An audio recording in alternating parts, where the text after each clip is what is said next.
কি যে মজা কি যে মজা ইয়াতে হব আমাৰ সাধুৰ বজাৰ ইয়াতে হব আমাৰ সাধুৰ বজাৰ উমলিম আমি সাধু ঘৰত কথাৰ সুৰৰ যাদু ঘৰত উমলিম আমি সাধু ঘৰত কথাৰ সুৰৰ যাদু ঘৰত।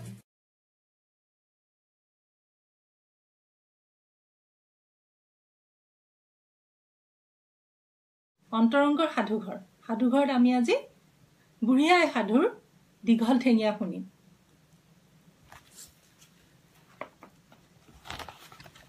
দীঘল ঠেঙীয়া। এগৰাকী বুঢ়ী আইতা আছিল। আইতাই এজাক গৰু ৰাখি গাখীৰ বেছি টুকটাককৈ খাই আছিল। আইতাৰ ঘৰটো বৰ পুৰণি। শোৱা কোঠাৰ ছালখনৰ খেৰবোৰ উৱলি গৈছে দেখি উৰুখি বৰষুণত পানী পৰে।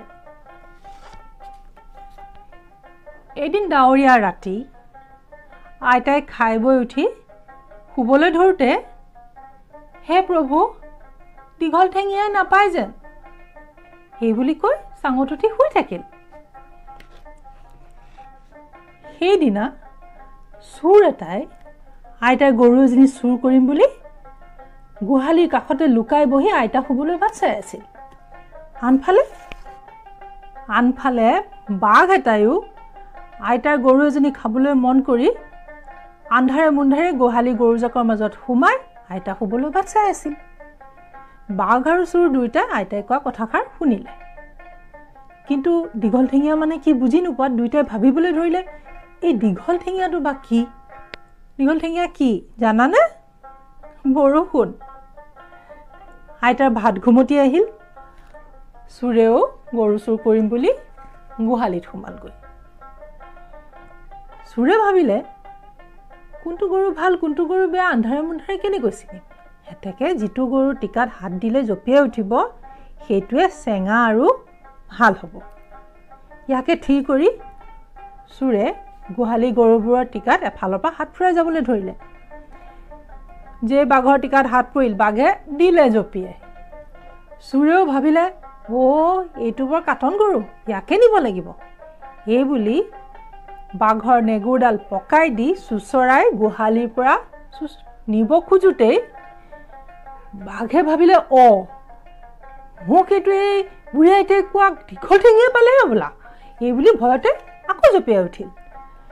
চোৰে ভাবিলে এইটো কম গৰু নহয়, ইয়াক নিবলৈ হ'লে ইয়াৰ পিঠিত বহি ল'ব লাগিব। এই বুলি জাপ মাৰি বাঘৰ পিঠিত বহি ল'লে। বাঘে ভাবিলে এইটো মোক সেই বুঢ়ী আইতাই কোৱা কিবা দীঘল ঠেঙীয়াহে পালে যেন পাইছোঁ। এই বুলি ভয়তে সি আৰু জঁপিয়াবলৈ ধৰিলে। চোৰেও গৰুৰ কেৰামতলি দেখি বুজি পালে যে এইটো গৰু নহয়, কিবা সেই বুঢ়ী আইতাই কোৱা দীঘল ঠেঙীয়াহে পালে নেকি। মৰিলোঁ, মোক দীঘল ঠেঙীয়াই পালে। এই বুলি দুয়োটাকে দীঘল ঠেঙীয়া বুলি ভাবি ভয়তে তৎমত এৰিলে। বাঘে চোৰক পিঠিত তুলি হাবিলৈ বুলি ঢাপলি মেলিলে। বাঘে চোৰক পিঠিত তুলি হাবিলৈ বুলি ঢাপলি মেলোতেই চোৰে মূৰ উজিওকৈ বাঘৰ গলধনটো মুকুটাই ধৰিলে। বাঘে ভাবিলে মোক দীঘল ঠেঙীয়াই নহয়, ঘাৰ মুকুটোহে পাইছে। এই বুলি সি আগতকৈ বেগাই লৰিবলৈ ধৰিলে। লৰৰ কোবত চোৰে নিজকে ৰাখিব নোৱাৰি শেষত বাঘৰ নেগুৰত হাত পৰিলত বাঘৰ লৰ চৰিল। লৰৰ কোবত চোৰে আৰু নিজকে বাঘৰ পিঠিত ধৰি ৰাখিব নোৱাৰিলে। সেই পিঠিৰ পৰা বাগৰি মাটিত পৰিল। বাঘ পলাই হাৰিল। কিন্তু চোৰে বাঘৰ নেজডাল ইমান বজ্ৰলেপ মুঠিৰে ধৰিছিল যে সেইডাল চোৰৰ হাততে পেপা কাঢ়ি ৰ'ল। বাঘে হাবি সোমাই উশাহ লৈ ভাবিলে মোক ঘাৰ মুকুটোৱাই নহয়, পেপা কঢ়াইহে পাইছিল। ইফালে চোৰেও হাতত থকা নেজডাল পিটিকি পিটিকি চাই দেখিলে যে সেইডাল গৰুৰ কি আন জন্তুৰো নহয়, একেবাৰে বাঘৰহে নেজ। তেতিয়াহে তাৰ বৰ ভয় লাগিবলৈ ধৰিলে। ৰাতিও ভালেমান হৈছিল, গতিকে সি ওচৰতে থকা ওখ আম গছ এজোপাতে ৰাতিটোৰ বাকী দুখ কটাবলৈ বুলি গছত উঠিলগৈ। ইফালে বাঘে হাবি সোমাই তাৰ লগৰীয়া ভাই বন্ধুসকলক তাক পেপা কঢ়াই পোৱাৰ কথাটো ক'লত আটাইবোৰে গুণি গাঁঠি থিৰ কৰিলে যে কথাটো বৰ বেয়া হ'ল।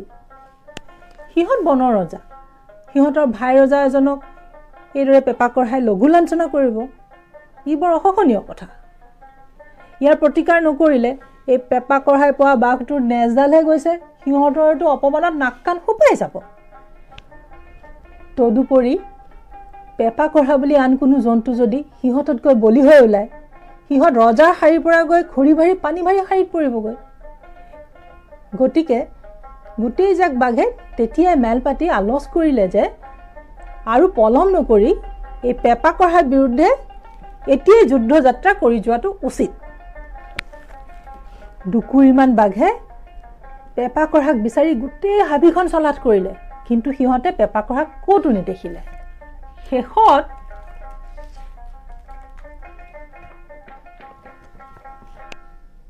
এটা বাঘৰ চকু এই আম গছজোপাৰ আগত পৰিলত সি পেপা কঢ়াক দেখা পালে।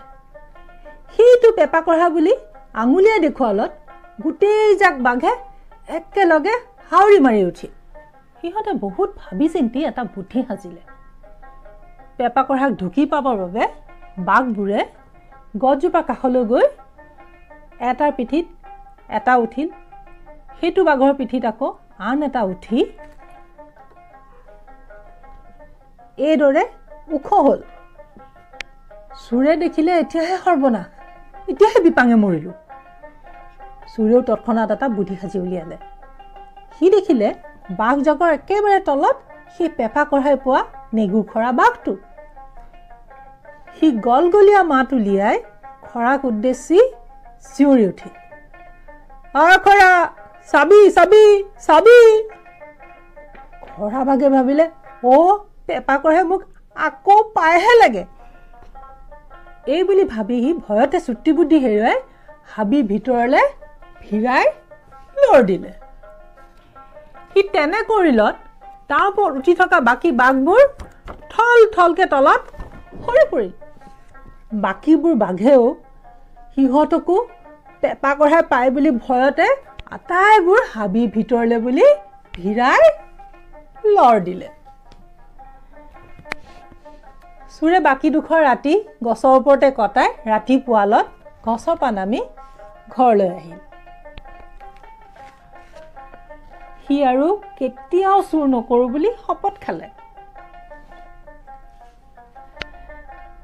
আজিলৈ আহোঁ, পুনৰ লগ পাম অন্তৰংগৰ সাধু ঘৰত। Tap on the subscribe button and hit on the bell icon. নমস্কাৰ, মই হলো তৰা। মই আপোনালোক সকলোকে অনুৰোধ জনাব বিচাৰিছো, ককা আইতা, বৰ্তা বৰমা, জেঠাই জেঠু, মহা মাহী, মামা মামী, পেহা পেহী আৰু আংকেল আণ্টি আৰু মোৰ বন্ধুসকল, আমাৰ সাধুঘৰ নামৰ এই ইউটিউব চেনেলটি আপোনালোকে যেন অনুগ্ৰহ কৰি ছাবস্ক্ৰাইব কৰে। আমি সদায় ধুনীয়া ধুনীয়া নতুন নতুন সাধু লৈ আহিম। ধন্যবাদ। মজা